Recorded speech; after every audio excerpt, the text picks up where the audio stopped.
So today we will take up the types of reproduction as well as metamorphosis in insects.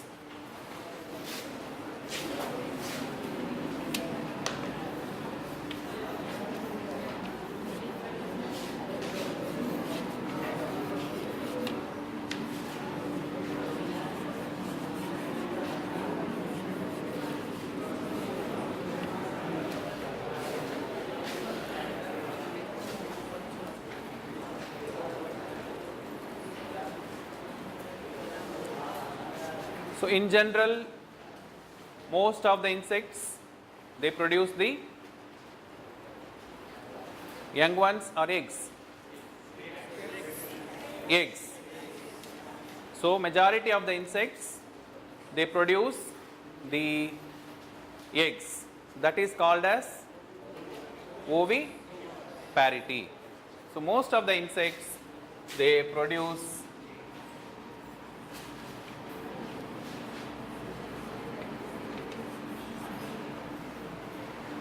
the egg, which has a rich amount of yolk, that is the protein, as well as the vitelline, which is needed for the growth and development of the embryo. So those insects which produce sufficient amount of nutrition in the eggs, they directly lay the eggs and the larva has sufficient food in the egg and the embryo will grow and it will develop into a larva and the larva will come out of the egg. So this is majority in the insects. So that is called as oviparity. You have the butterflies,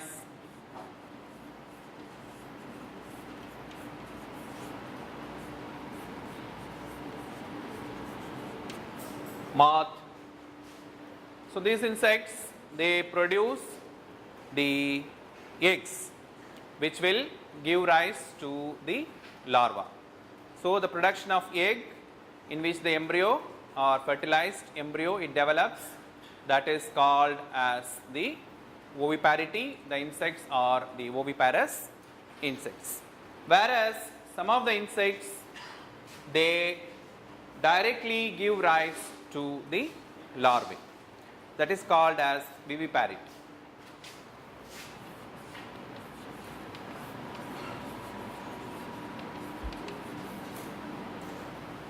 Viviparity. Some of the insects, they have the eggs. The eggs will be developing in the reproductory tract because most of the insects, they have the maternal instinct. They will not be laying the eggs unless and otherwise it is mature. So some of the insects, what they do, they will retain the eggs in the reproductive tract itself and the larvae will grow inside the egg. So once the growth of the larva is completed, the insects will go and seek a safe place where the food is available for the young ones and directly they will lay the larvae. In some cases, even the larval growth will be completed to such an extent that immediately after laying the larva, it will go for pupation. So that is called as ovoviviparity.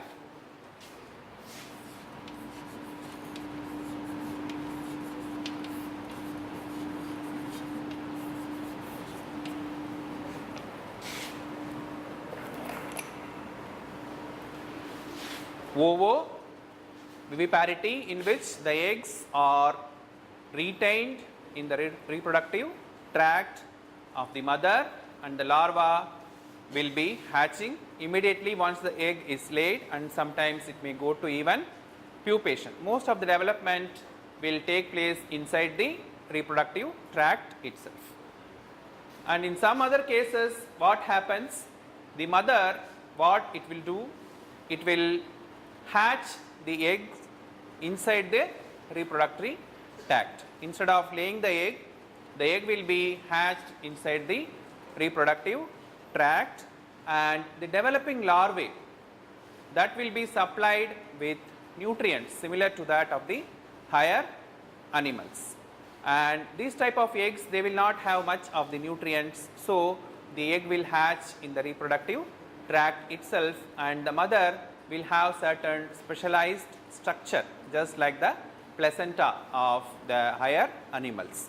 So through this placenta, the developing young ones, they will get the nutrition from the mother, and once the larva is totally developed, it will be coming out and it will pupate immediately. So this type of viviparity is called as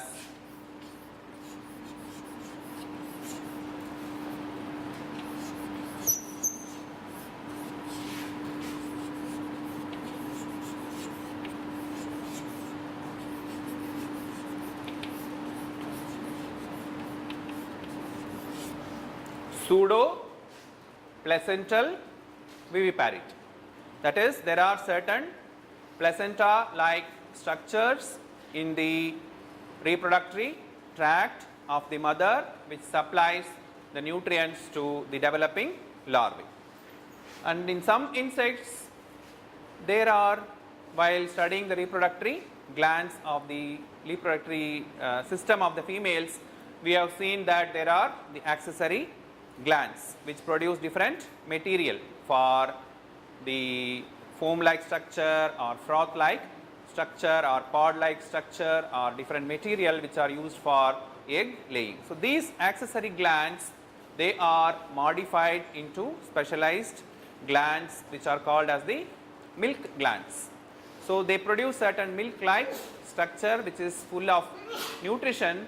So the larva will be hatched in the reproductory tract, and the larva will have oral feeding inside the reproductory tract. So this is the difference between pseudoplacental viviparity and adenotrophic viviparity.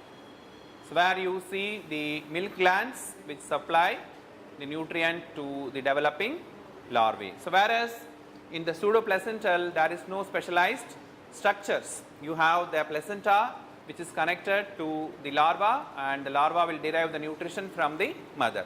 Here there is a oral feeding and the nutrient is supplied by the accessory glands. And in some cases, the eggs, they develop freely inside the hemolymph. The sperms go into the hemolymph and the eggs are also released into the hemolymph, and the development of the embryo will take place in the hemolymph. So you can imagine what will happen if the eggs, they develop in the hemolymph. So that is a type of parasites. The developing young ones, they are growing at the cost of the mother. So once the growth is completed, they will kill the mother and the young ones will come out. This is just like a sacrifice of the mother. So in the hemolymph of the mother, the embryos that will grow, and once the larva is ready to hatch, they will cut open the mother and the larvae will come out of the mother. Such type of viviparity is called as the hemocoelous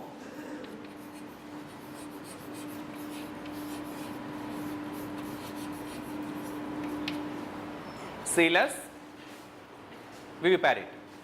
So the developing embryos, they are growing in the hemolymph of the mother, and they will cut open the mother and the young ones, they are hatched.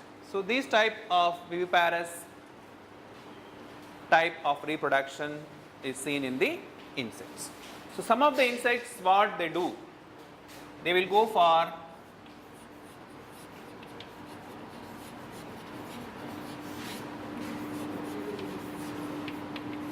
parthenogenesis.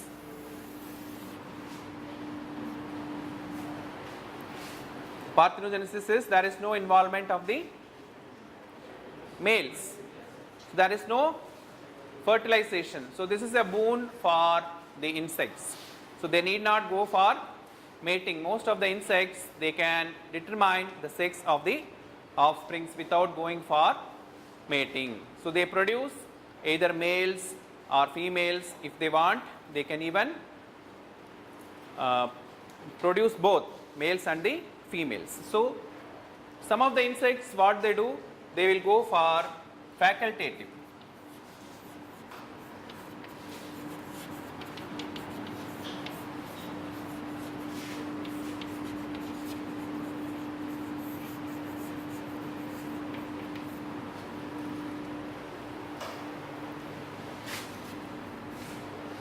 Facultative parthenogenesis. That is, parthenogenesis is not a rule. Whenever it wants, it can go for a parthenogenesis.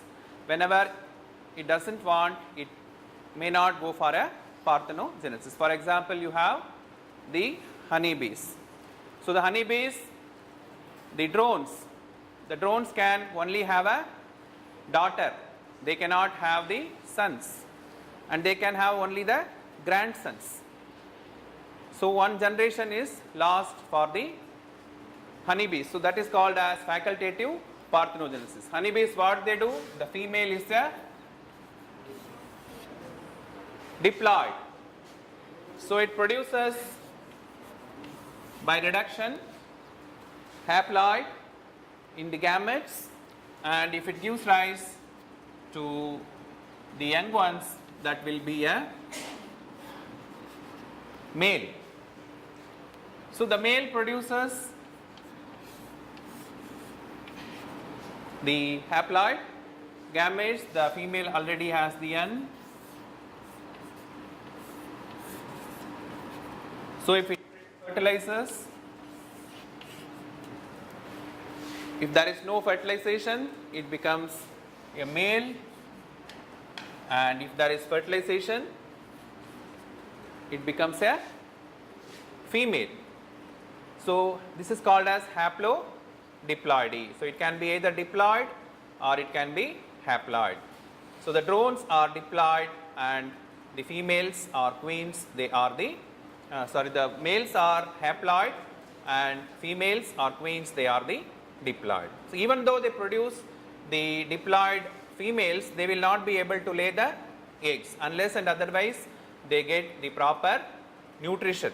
Then only they can become the fertilized or the effective or fecund female. They can go for mating. So this they do with the help of the, how they manage to fertilize or not fertilize the eggs. Any idea? So they have the spermatheca in which the sperms are stored. If it wants to fertilize, it will take the sperms from the spermatheca. If it doesn't want to fertilize, directly it will lay the unfertilized eggs. So this is the sex determination in the honeybees, that is the facultative parthenogenesis. If they want to lay unfertilized eggs, they can lay the unfertilized eggs. If they want to lay the fertilized eggs, they can lay the fertilized eggs. In some cases you can see the obligate.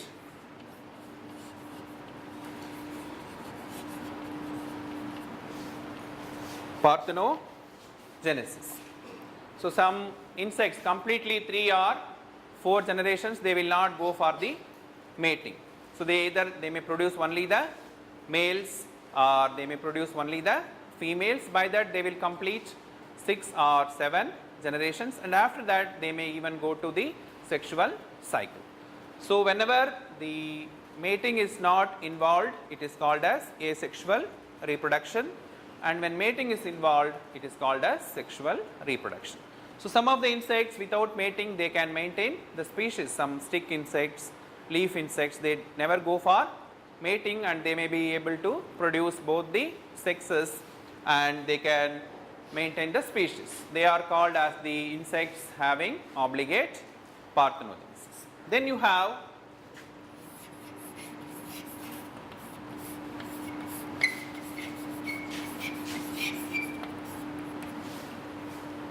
cyclic or sporadic parthenogenesis. Some peculiar insects are there. So during the wheat growing season, maybe you might have noticed the aphids.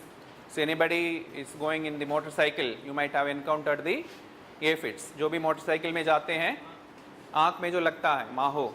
So that is a very peculiar example which has the parthenogenesis, pedogenesis as well as the cyclic parthenogenesis. That is, some generations they will be asexual.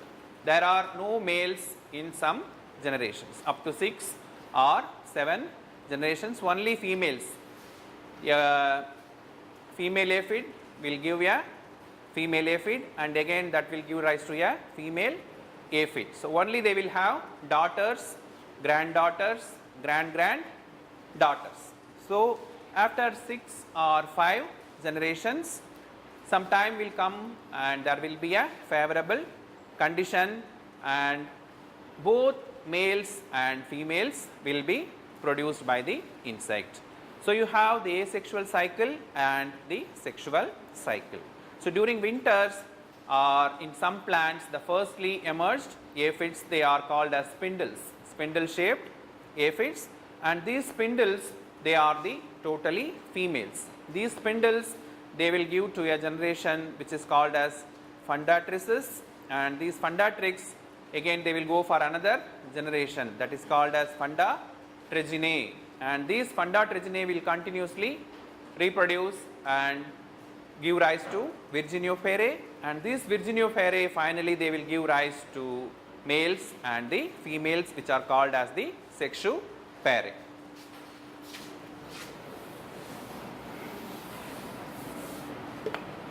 So first generation that is called as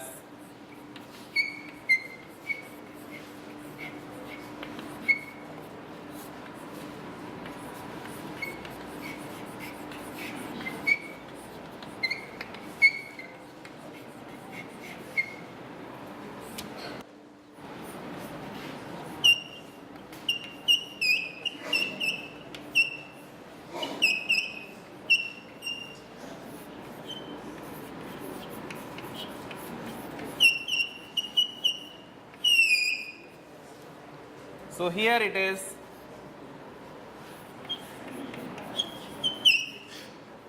and here it is.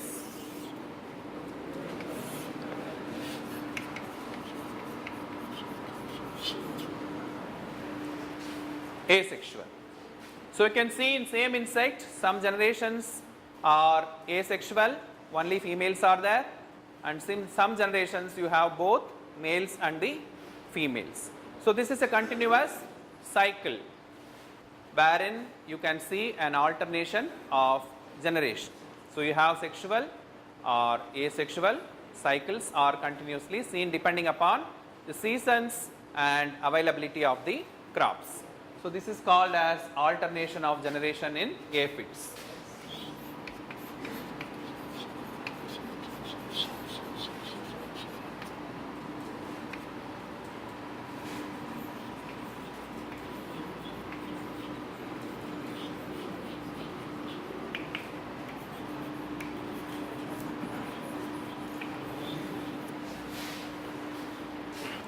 Alternation of generation in aphids. So this is depending upon the occurrence, whether it is facultative or obligatory or whether it is cyclic or sporadic, and depending upon the sex produced. So when only the males are produced by an insect, it is called as arenotoky.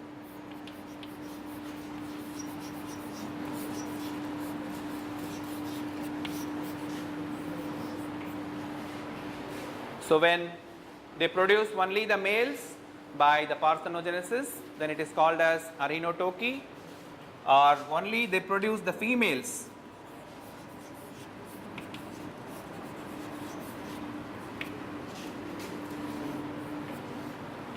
it is called as teletoky. The female is called as a teletochous female. So honeybee, if the number of workers are less, it will only produce the females, it will not produce the males. It has always a fixed ratio of males and females in the beehive. Whenever it feels that the number of females are less, because the females they will periodically die. and there is a reduction in the number of females, whereas the longevity of the males is more, and always the drones will be available in the colony. So always it will be producing the female insects. So whenever it produces the female, it is called as Thelytokous, or it may produce both.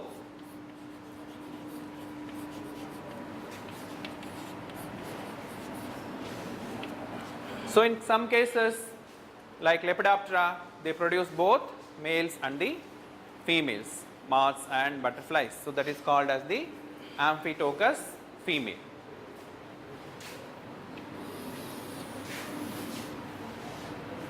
Some of the insects, what will happen when the insect, either by asexual reproduction or sexual reproduction, it produces an egg. The egg, after fertilization, it will divide into large number of embryos, so that one egg will be given by the female, which will give rise to large number of offsprings or the young ones. That is called as, what is that? So you might have studied in the plant breeding. If one seed gives to large number of plants, that is called as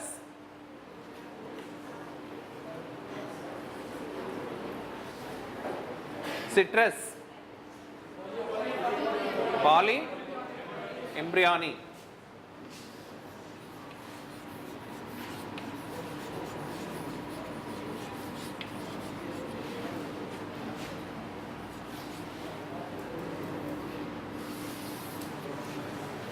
So if one egg give rise to large number of young ones, that is called as polyembryony. Some cases, some parasitic insects, what will happen? It will give a single egg inside the host larva, because the parasitoids are those insects which will live on or in the other insects at the cost of their life.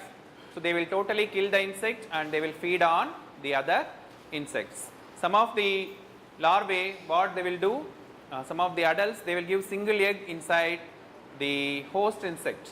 So that will multiply into 2000 embryos. Single embryo may sometimes will multiply into 2000 embryos, and 2000 adults will come from the host insect. So this type of reproduction is called as polyembryony, and in some insects like Platygaster,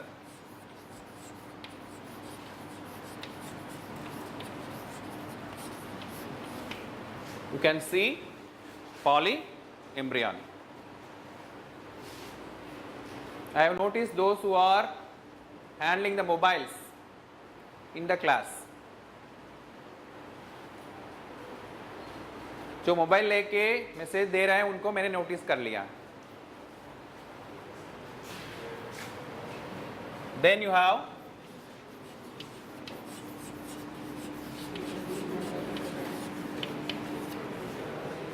pedogenesis. Pedo means pediatrics, child. So when the child reproduce, that is called as pedogenesis. Insecta is such a big group, you can see all types of reproduction. The young ones can reproduce, the pupae can reproduce, the females, they produce males, they produce females if they want, they can determine the sex, and that's why they are very much successful in the year. So most of the larvae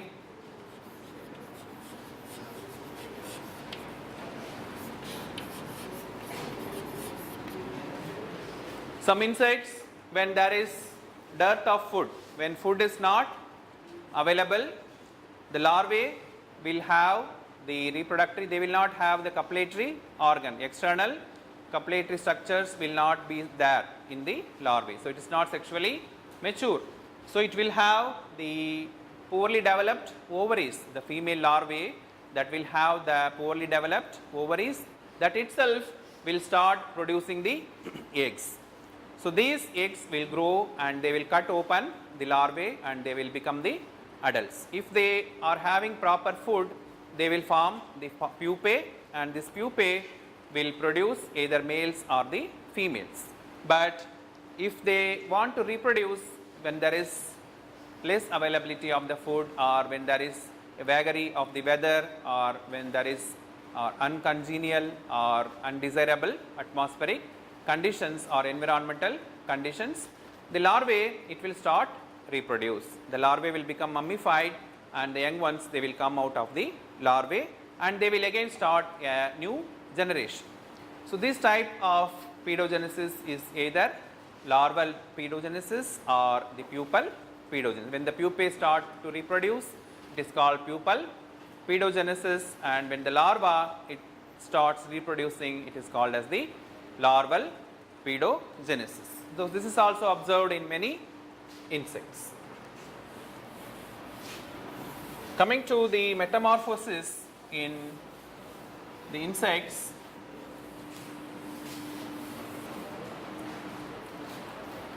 so what is metamorphosis? It is the change in form of an organism. When there is a change in form, metamorph is called as form. So when there is a change in an organism during its growth and development, which is visible, so the gradual and sequential changes in form of an insect from egg stage to maturity is called as metamorphosis, change in form of an organism. So while studying the insect orders, we have seen that the insects can be grouped into two groups. What is that? Apterygotes and pterygotes. So likewise, you can group the metamorphosis into A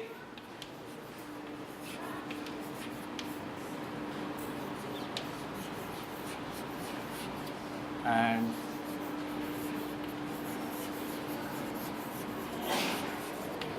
metabolous or metamorphosis. A metamorphosis and metamorphosis, or A metabola or metabola, or A metabolus or metabolus. A means absent. So A mitosis, mitosis. There is no mitosis, then it is called amitosis. So likewise, you have the insects which undergo the change or which do not undergo the change.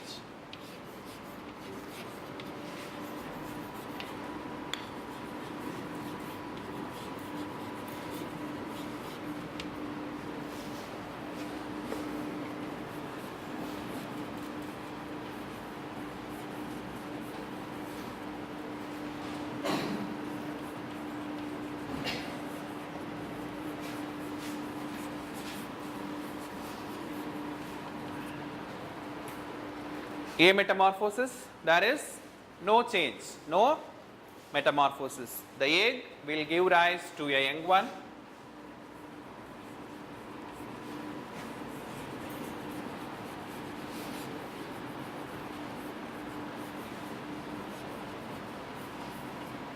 And the young one will give rise to an adult. The young one will resemble the adult in all aspects except the reproductory organs. So you might have seen all the four.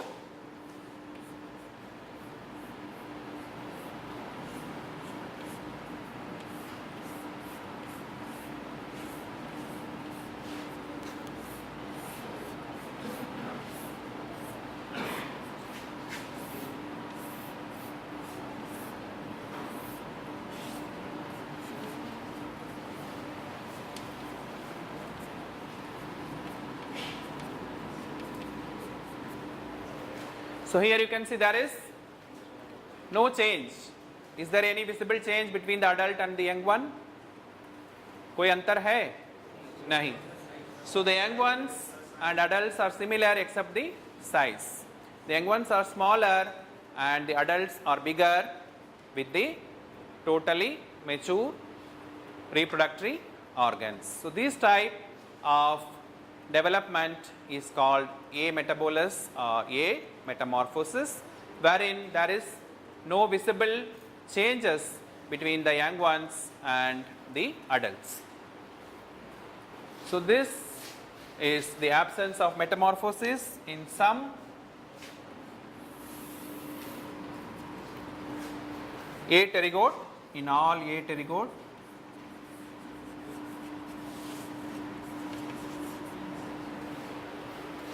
The primitively wingless insects, there is no metamorphosis. Continuously they will molt, and even after becoming the adults they will molt continuously. And in some cases there is an anamorphosis, we have already seen.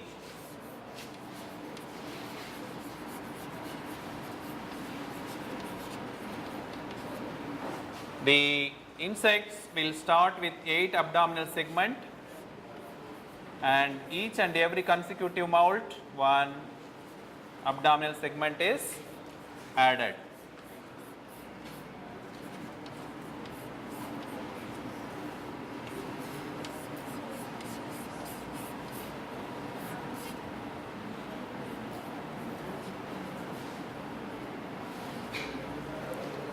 So the insect will start with 8 abdominal segment, and with each molting it will add one abdominal segment until it becomes 11 segments. So this type of metamorphosis is called as anamorphosis. It is observed in the order Protura, that is the tails and tails. We have seen in the practical classes, Protura is a very small insect. So what is the characteristic feature of protuberance? Anybody? Absence of antenna. The forelegs, they will be used as the antenna. Very good.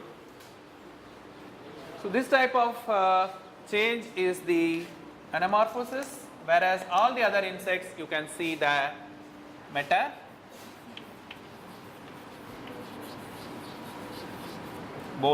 insects or the metamorphosis. You have the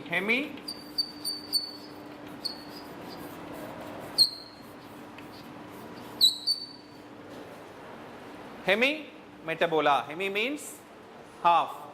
Half of the life will be in water and half life will be in land. So the insects, the young ones are called as naiads.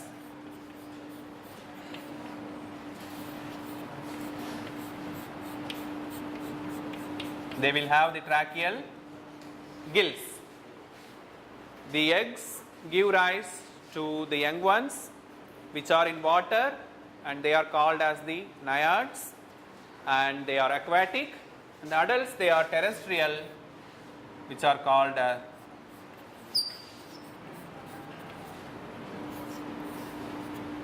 so the egg give rise to the naiads. Here the eggs, they give rise to the young ones. Here the eggs give rise to the naiads. So there is a change in the habitat of the adults and the young ones. The young ones are aquatic and they are called as the naiads. Very common insects, the dragonflies, damselflies and mayflies. The young ones are aquatic. They have the rectal gills or caudal gills or the tracheal gills for the respiration. And one more thing we have seen in the practicals, that the naiads of the dragonflies, they have a special structure, that is the mask for capturing the smaller insects and fish. So whereas the adults, they have a structure that is the mala. Then you have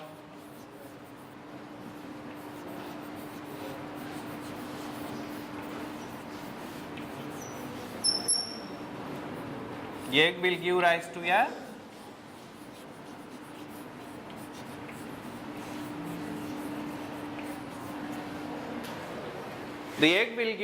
to a nymph. When the young ones are aquatic, they are called as naiads, and when the young ones are terrestrial, they are called as the nymphs. Have you ever observed a small grasshopper?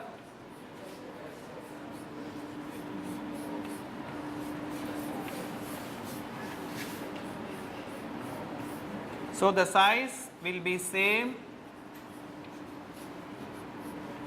and it will becoming bigger when it becomes the bigger instars, and you can see the development of the wings.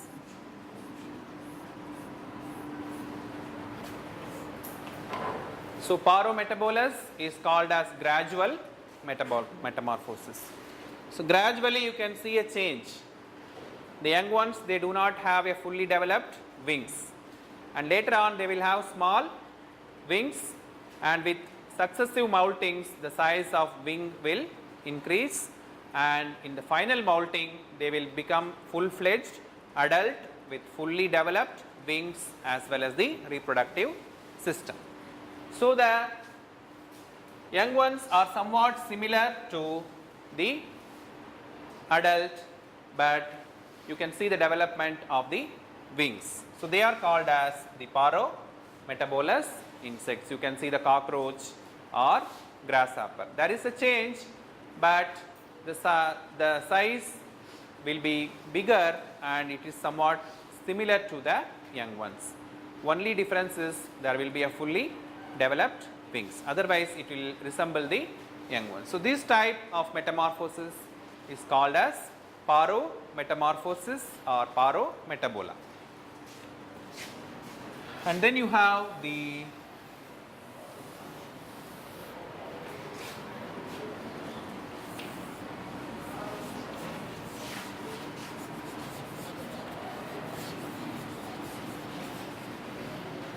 holo. Holo is complete, holotype. Holo is a complete, so there is a complete metamorphosis.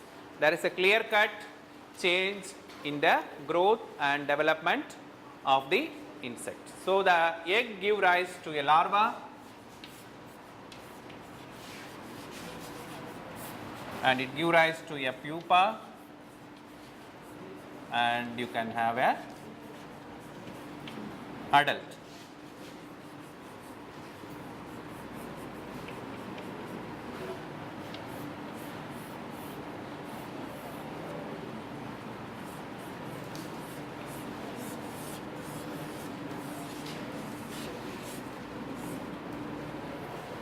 So the development is not visible outside.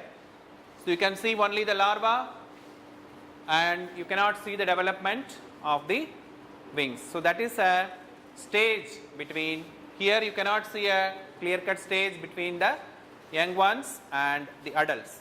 Whereas in holometabolous insects, there is a quiescent or stage which is not having any activity. So that stage is responsible for the development of the wings and the reproductive organs. Everything is happening inside the pupa.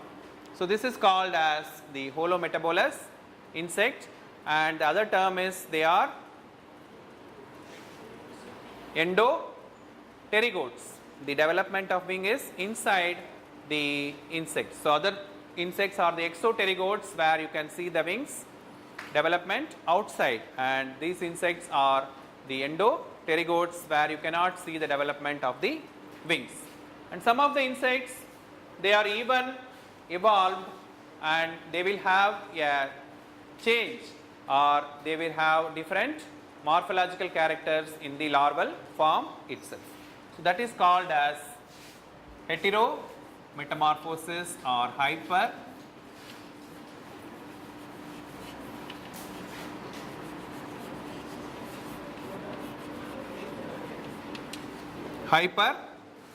metamorphosis. So this is also a type of holo metamorphosis, where the larva will become, the egg will become a larva which will be in one form.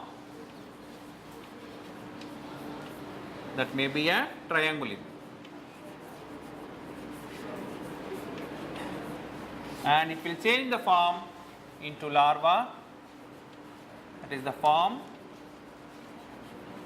2, that may be, yeah,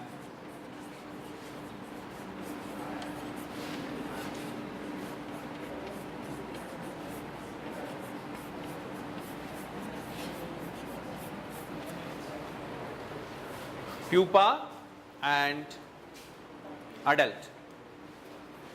So in hypermetamorphosis, what happens? The egg will give rise to a larva which will be very highly active with thoracic legs and hook-like structures. That is called as a triangulin larva. So you might have seen in the National Geographic channel, whenever honeybee it visits a flower, large number of larvae, they will be sitting on the flower for catching hold of the honeybee. Thousands of larvae will be sitting on the flower. They are called as the triangulin larvae. The blister beetles, they produce the triangulin larvae, and once they catch hold of the honeybees, they will go to the nest of the honeybees and they will change their form. They will become parasitic in the honeybee nest and they will become less active and become a structure that is called as scaraboid structure. Scaraboid means C-shaped larvae. And triangulin means linear with large legs. So this is active larvae and this is less active or docile larvae. So you might have seen in the manure pits, those who are coming from the villages, you might have seen in the manure pits, cow dung pit में आप देख सकते हैं C shape का larva, white color के larvae. So they are the white grubs or the cutworms. So you can see C type larvae, that is the fleshy larvae without any activity. So one form will get converted into another form for adopting a very high specialized mode of life. So this type of metamorphosis is called as the hetero metamorphosis or the hyper metamorphosis. So those insects which do not have any change during their growth and development are called as the ametabolous insects, and those insects, the young ones are in water, they are called as the hemimetabolous insects, and the young ones are called as the naiads. And then you have somewhat improved mode of life wherein you can see the young ones and adults, they will be in the same habitat. The only difference is that the development of the wings, which you can see from outside, and the shape and all will be the same except for the size and the wings. They are called as the parometabolous insects, and when there is a complete development of the insect with clear cut forms like egg, larva, pupa and adult, it is called as the holometamorphosis. And even in holometamorphosis, if there is a change in the form of the larvae, that is called as the hypermetamorphosis. So normally the blood will be having a tension.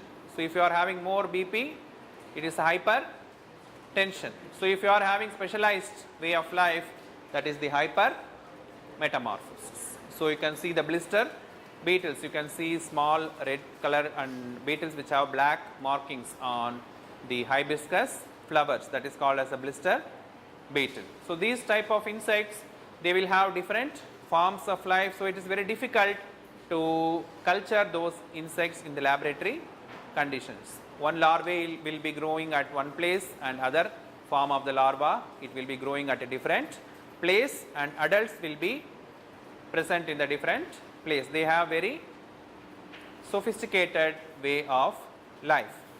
So these type of changes or these type of metamorphosis are seen in the insects.